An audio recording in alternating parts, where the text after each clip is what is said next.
মিছিল মিটিং করে কোনো লাভ নাই। মিছিল মিটিং সভা সমাবেশ করে মানে ক্ষতিগ্রস্ত হয়। সমুদ্র উত্তাল থাকায় ওই যে গ্যাসটা নামানো সম্ভব হয় না। গ্যাসের জাহাজ থেকে তো ইয়েতে ওই যে আমাদের পাইপলাইনে পাঠাতে হবে, তো ওইটা আঠারো সম্ভব না, তো সেটা এখন হয়েছে। তো তো ওই জন্য এটা ইয়ে হবে, এটা আজকে থেকেই বাড়বে।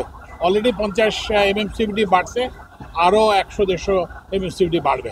শিল্প কারখানায় বিদ্যুৎ ও জ্বালানি পরিস্থিতি দেখার জন্য, সরেজমিনে দেখার জন্য আমরা প্রথমে বেবজাতে যাব, সেখানে বিদ্যুৎ জ্বালানি পরিস্থিতি দেখব।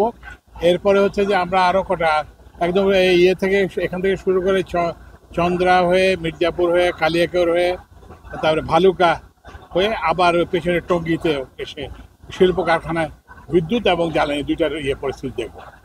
এবং এই যে আপনারা জানেন যে এটা আরও 2-1 দিন আগে হতো, কিন্তু ওই যে সমুদ্র উত্তাল থাকায় ওই যে গ্যাসটা নামানো সম্ভব হয় না। গ্যাসের জাহাজ থেকে তো ইয়েতে ওই যে আমাদের পাইপলাইনে পাঠাতে হবে, তো ওইটা 18 সম্ভব না, তো সেটা এখন হয়েছে। তো এই চেয়ারম্যান পেট্রোবাংলা কিংবা এনআইজি সেক্রেটারি কই, ওকে ডাকো। এই তো ওই জন্য এটা ইয়ে হবে, এটা আজকে থেকেই বাড়বে। অলরেডি 50 MMCD বাড়ছে, আরও 100-150 MMCD বাড়বে। তো এগুলো হচ্ছে কি বৈষম্য, সেটা নয়, আমরা এগুলো দেখতেছি। আগামীকালকেই একটা সভা হবে, পল্লী বিদ্যুৎ আর আরএবির কি সম্পর্ক হবে সেটা নিয়ে একটা সভা হবে।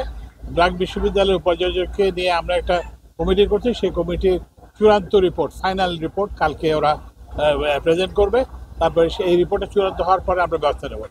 এছাড়াও আমরা অনেক অনেক ওদের যেসব ইয়ে আছে সেগুলোর ব্যাপারে আমরা অনেক ব্যবস্থা নিয়েছি।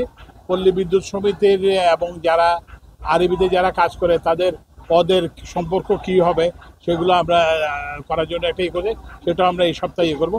তা আমরা এটা সমাধান করব, এবং এইটার জন্য কোনো মিছিল মিটিং করে কোনো লাভ নাই। মিছিল মিটিং সভা সমাবেশ করে মানে ক্ষতিগ্রস্ত হয় আর কি। আগের বারও যে আপনারা জানেন যে প্রায় 26-27টা জায়গায় বিদ্যুৎ ওরা বন্ধ করে দিয়েছিল। বন্ধ করে তো ওরা এর ফলে হচ্ছে কি, এই যে এটা ওরা চাইছিল যে এটা ভালো হবে, কিন্তু করার ফলে আমাদেরকে কতগুলো, এটা তো নাশকতামূলক কাজ, সেই জন্য আমাদের সরকারকে বাধ্য হয়েছে কিছু ব্যবস্থা নিতে।